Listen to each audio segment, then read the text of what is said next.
World diplomacy is working in the shadows in regard to Ukraine. Will there be a peace this year?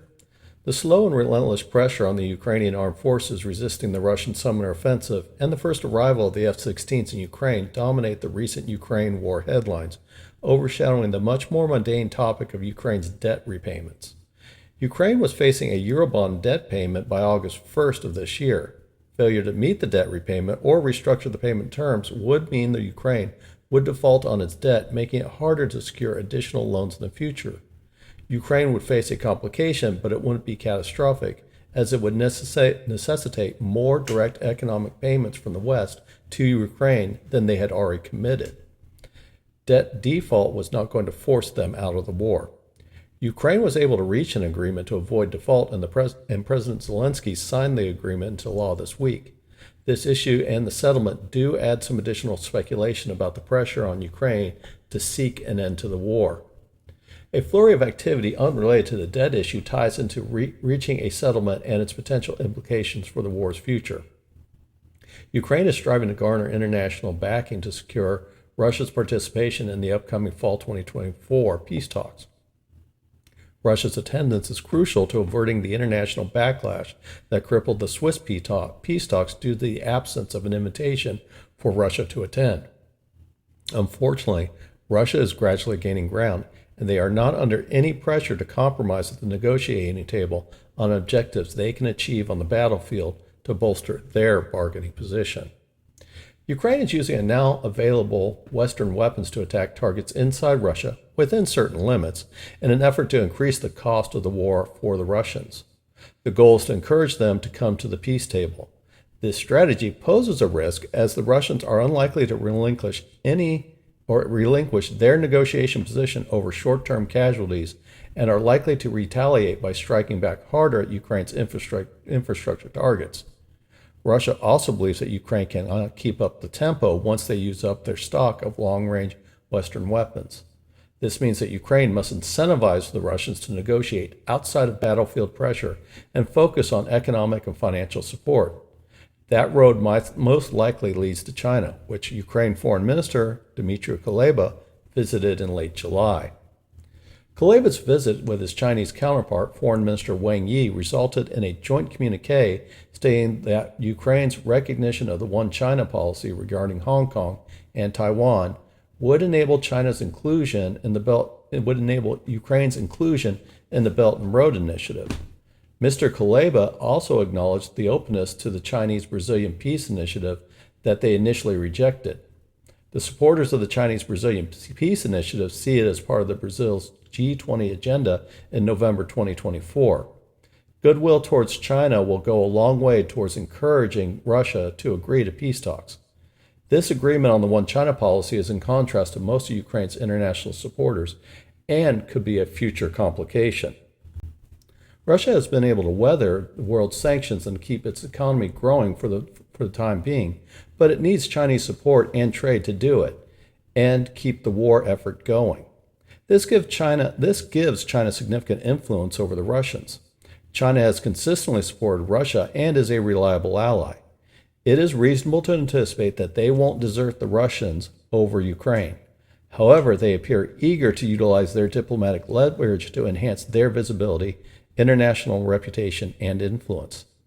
The aim is to avert isolation, a matter of concern given the emergence of loose alliances in the South China Sea, spearheaded by U.S.-led coalitions, and the ASEAN countries' cautious warnings to China about the actions against the Philippines in their recent meeting in Laos. The Chinese inclusion of Ukraine in the Belt and Road Initiative could serve as a funding mechanism for Ukraine to start rebuilding after the war is over, while also increasing China's European profile. It also holds significance in the peace negotiations, given Russia's public stance that a peace agreement with Ukraine would prohibit its membership in NATO and the European Union. If Ukraine agreed to these terms, Europe would not be able to provide economic support, and China filling this role would shift the focus of rebuilding economic support away from Europe and towards a Russian ally.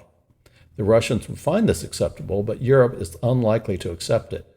It is also doubtful that China would fully fund a Ukraine recovery to meet Ukrainian needs or desires, but it does provide negotiating options that were not available in the past. This is significant because restructuring of the Eurobonds suggests that the debtors are anticipating an imminent end to the war.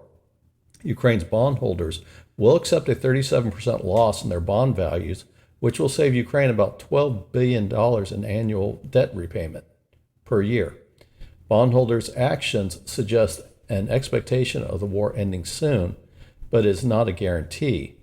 The agreement also will allow Ukraine to re-enter the bond market when the security situation improves and reconstruction starts. The stakeholders' optimism is most likely a byproduct of their debt negotiations with the Ukrainian government, which must have given some form of assurance that there is a realistic chance for peace in the near future. In the United States, the November elections weigh on China and Ukraine. Ukraine fears the Trump administration pressure on all warring parties to sign a deal to end the war. While the plan lacks specific details, the former president's expressed a serious intent to end the war clearly signals a departure from the current administration's policies. The Chinese are concerned because they want to avoid a Trump presidency and would like to give the Biden-Harris foreign policy a win to help them in their election prospects. This is a double-edged sword because Harris' win will most likely mean a continuation of alliances forming in Asia to counter China. A Trump victory is likely to cause significant economic hardship for China, particularly given their current economic situation and the anticipated slowdown in growth as announced after the third plenum in July. The Chinese also have signaled through state media that they can better manage a Harris administration than a Trump administration. This is most likely true as the current Biden administration's actions in the Western Pacific are largely a reaction to China's aggressive territorial claims. By simply backing off its territorial claims and being less aggressive, China can control its own destiny and manage President Harris. This would reduce tensions and slow the impetus for forming anti-Chinese alliances in the region. This is not an option for a Trump administration, and the Chinese leadership would have to accept the economic pain of new U.S. policies or negotiate with the United States, which would involve compromises. There are also other indications that there is an attempt to reach peace settlement as current European Union President Viktor Orban, the Hungarian Prime Minister, has made trips to Kyiv, Moscow, and Beijing shortly after he started his 6-month term presidency. The Saudi Arabian Foreign Minister, who has been working closely with China, also visited Kyiv for the first time, and former British Prime Minister Boris Johnson met with former President Trump to discuss Ukraine and stated positive results from the meeting. Turkey, which has also been involved in attempting to restart peace talks, helped facilitate a prisoner exchange between the West and Russia. While Ukraine, Russia, and Turkey deny it, speculation suggests that this prisoner exchange holds deeper significance and suggests some diplomatic activity is taking place between the two sides that is greater than a large prisoner exchange. The final issue is that Ukrainian population in non-occupied regions has had a series of polls conducted to gauge the level of tolerance they have for continuing the war. The government did not conduct these polls, but a Kyiv-based think tank acting on its behalf did. According to the poll, Ukrainians are open to holding peace talks and making some concessions, but not making territorial concessions to Russia. This does not represent a softening of the population's stance towards continuing the war, and it provides valuable guidance to Ukraine's government on whether to pursue peace terms or continue the war. There's no guarantee of peace in Ukraine, but there is a strong desire to end the war. China must find a way to persuade Russia to engage in negotiations, a task that may not be straightforward due to Russian Vladimir Putin's potential desire to postpone any peace agreement till after the November U.S. elections. This move could potentially deny the Biden administration a foreign policy victory that could boost its election prospects, a tactic similar to what the Iranians did to President Carter during the 1980 hostage crisis.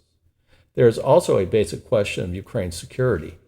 If Ukraine agrees not to join NATO and the EU in exchange for Chinese support, what security guarantees will it receive, and will it not become a vassal of China and Russia? There are justifiable concerns about relying on the Chinese to provide support needed to rebuild, as seen in its terms with other Belt and Road Initiative projects. While the effectiveness of negotiating all these issues in the 90 days before the U.S. election seems doubtful, there appears to be genuine pressure to end the war, and the world can only hope for a just and lasting peace.